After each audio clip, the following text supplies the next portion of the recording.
can't fly. They could, if they're in a rocky area with hills, they could descend down the steep That sides. was more what I had in mind. Like they're But if they jump out, then out. I think you might win that one just on the coolness of how unusual that particular arrival would be.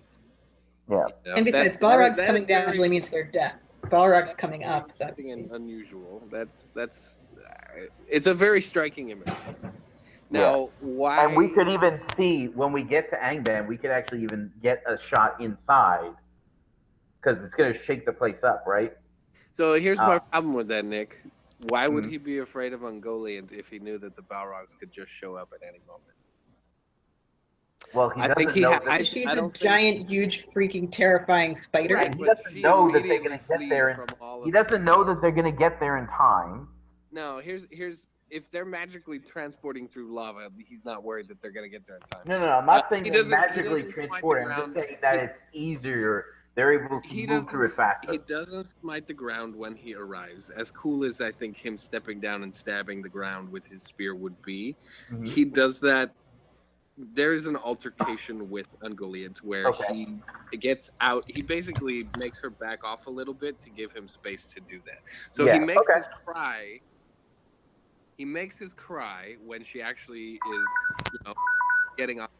But she has that same problem that she had where the greed is getting the better of her with the trees, where she kind of goes animal and is not really paying attention to. She's focused on the meal, not what the meal can do. And so he gets out of her webs a bit. He's still enshrouded in darkness, but he's not, tied down anymore. And he uses his spear to smite the ground, and the Balrogs spring out of there. That's how that works. And I do think that is a very cool idea that you have had. Yeah. Well, I didn't necessarily see it as like a instantaneous transportation device. But why wouldn't it be? It's magic. If it's magic, you might as well have it do the most dramatic, awesome thing that possible, right? It's magic. Let it go. Well, what I think would be more interesting is for nothing to happen right away. Oh he could there could be a pregnant moment. Right, and she's like, "You idiot! I've got you." And like this little heat light is not going to save you, and he's like, "Well, just wait." Yeah. But basically, if it's magic, make it do exactly what you want. Like, there's no reason for it not to. You're not breaking any rules of magic by having time and space warped by. Well, I just think that when they get there, when they arrive, he's got to be at her mercy, because that's the way.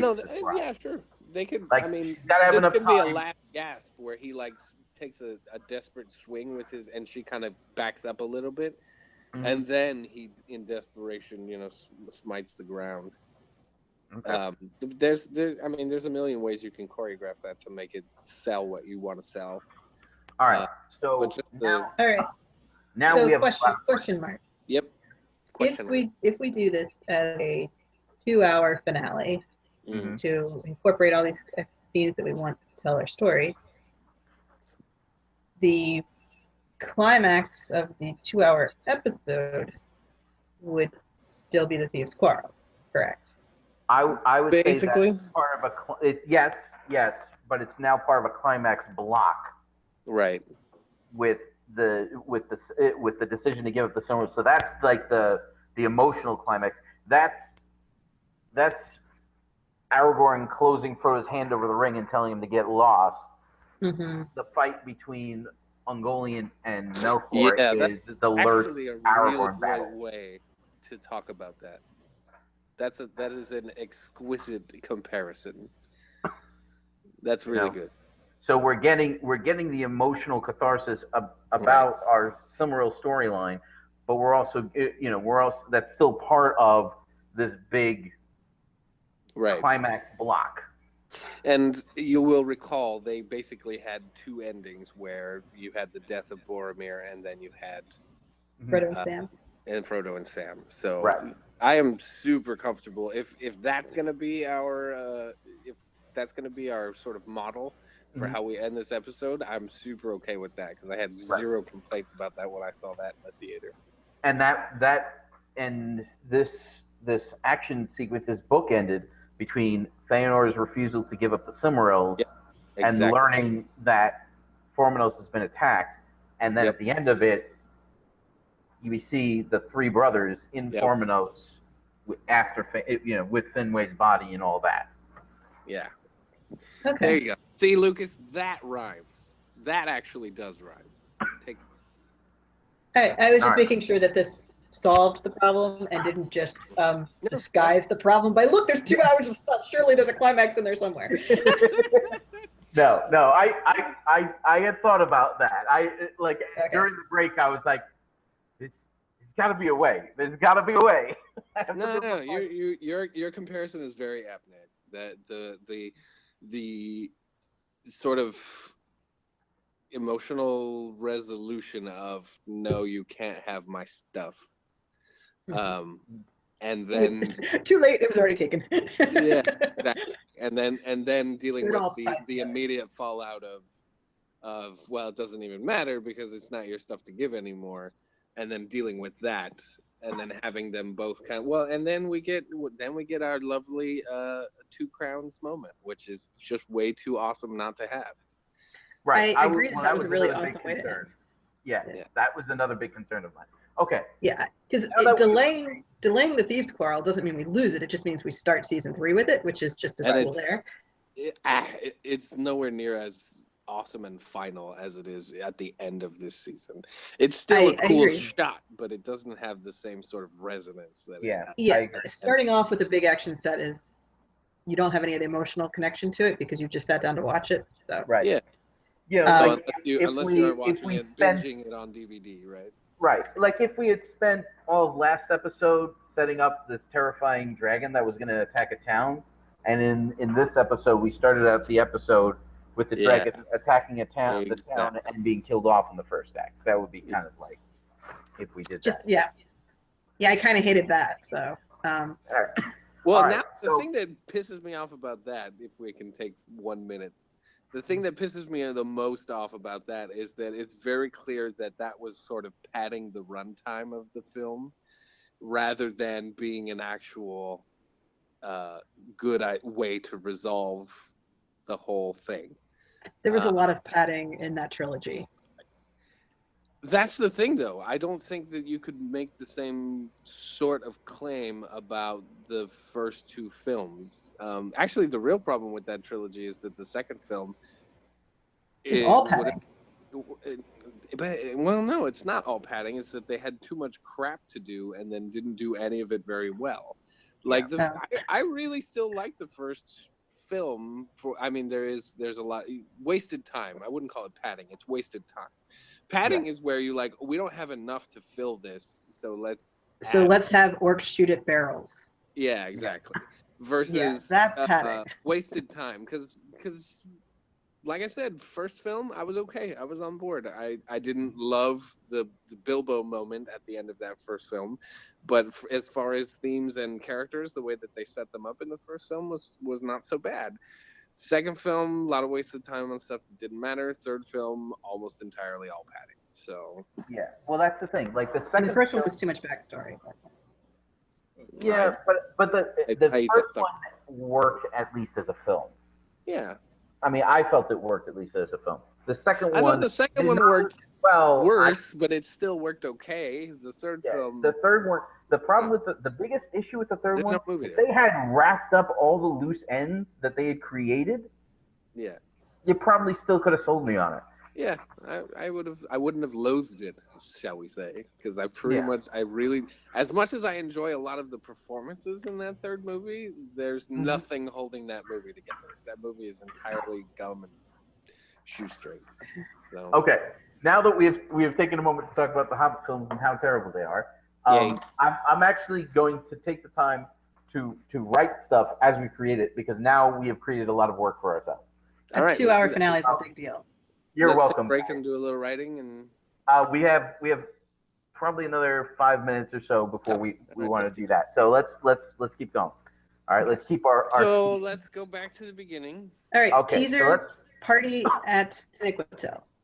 Yes. What needs to happen at that party scene? Anything in particular, or just generic people having a grand old time as the world is about to be destroyed? I would be interested in seeing at least a shot of the three sons of Finwë together in at least a cordial situation, like juxtaposed against when we saw the sons of Feanor sitting at the table, and one of them starts eating it, and the others are like, "Dude, what? Why? What are you doing? We're mad at this party." Yeah, antisocial sons of Feanor. Right. So a more cordial, somewhat reconciled situation. Feanor still dressed in his not party clothes, so he still very much sticks out. But at least he is standing next to them and not scowling deeply. Right. Well, he's engaging in conversation too. I mean, he's still aloof, but he's part of the goings on. Yes. Might actually even have them kind of like coming up with a plan going forward.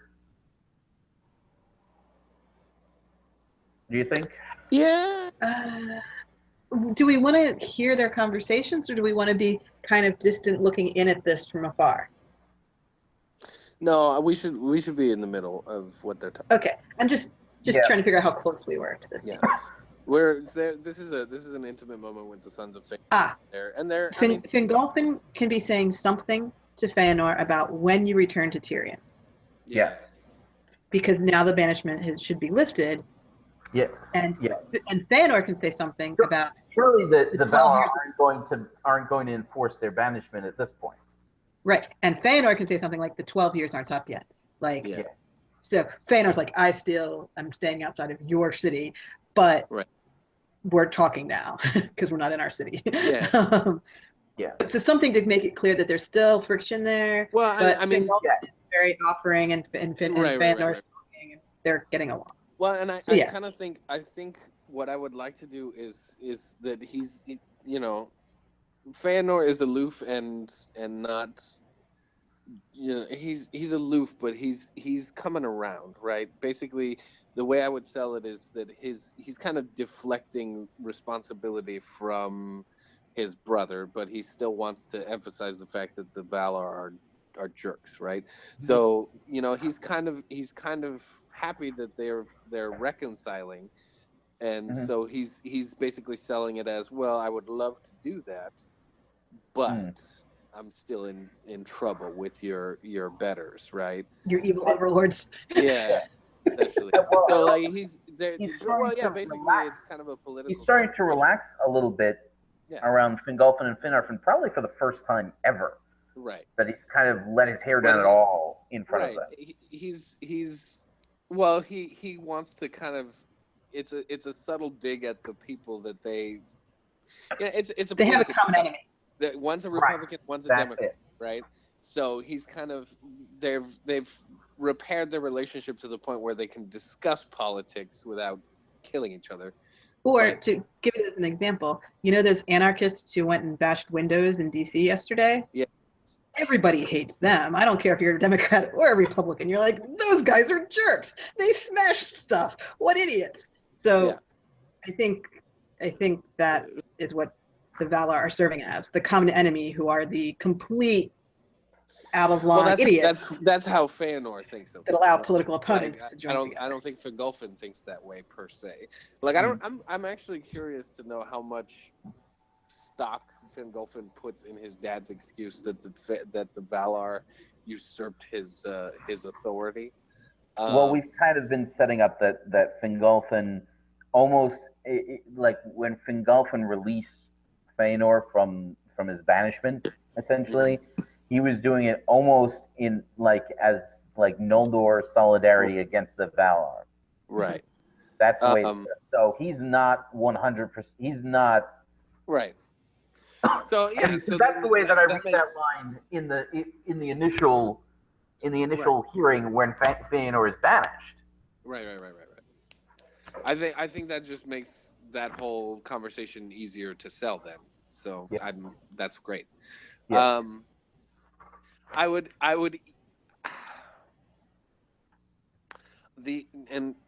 so what I would actually kind of like to do is make an a subtle reference to the, like, I would kind of like, I don't know if we can sell it because he's kind of sensitive on this issue, but I would like one of the brothers, maybe the younger brother, Finarfin, to kind of, drop like kind of a joking hint that maybe next time you'll wear the Silmarils, and Feanor's response is kind of a flippant, like, are you not getting enough tree light as it is? And then we cut to the fact that the trees are about to be wrecked. Yeah. I feel like that's a good segue into, he basically is like, the light. You live under the trees. Like, is this not enough for you? And then immediately the tree light is, well, not immediately, but like the very next thing that happens is the tree light starts to fade, right? Yeah. So that's our teaser opening scene. Is the three suns at the party. If the lighting in the scene changes over the course of the scene. I've just figured out which character is going to notice first that the light has changed. It's not Yavanna? Huan. I think they can both notice at the same time. I don't think, as much as I like Huan, I don't think, I think Huan can kind of be our cue that actually he could be pestering Maedhros in the background, or Celegorm.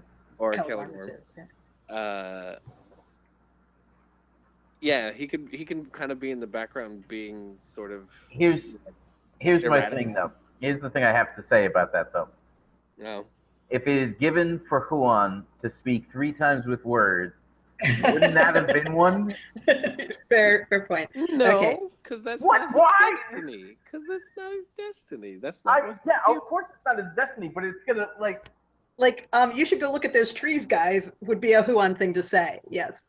I mean, because we're gonna reveal later on that he's allowed to talk 3 times with words, and people are gonna be like, "What? Why did he could have totally." Yeah. Okay, you're right. Yavanna has to notice first, but Huan could be tuned into it simply because animals tend to notice when something's going on. Yeah. Yeah. So Huan can react, but Yavanna's the first one to say something. All right. Let's take a break before we get into Act 1. Yeah. Okay. If you're watching this live, thank you. Keep watching. We'll be right back. Don't go anywhere. And if you could share, get a couple of other people watching, that'd be fantastic. If you're watching this in the future, definitely like and share the videos. If you like and want to share them, feel free to favorite them too. We like that also. Comment down below or on the side whether you think we're doing it all right or all wrong. Either way, we want to hear it. Subscribe. I may have told you to subscribe before, but do it anyway. Do it twice. Subscribe 6 times. However many you need to do. Make fake accounts in order to subscribe with. Yes. And nothing bad live of this. If you're watching live, check out on the side there or on that side, whichever side it's on, the comment bar thing. There's a link there to Mythmoot 4 that's taking place June 1st through the 4th. Awesome conference that's taking place near Washington, D.C. on the Virginia side. If you're watching this in the future, it'll be down below in the script, in the thing that down there stuff. Anyway, we'll be back in a minute.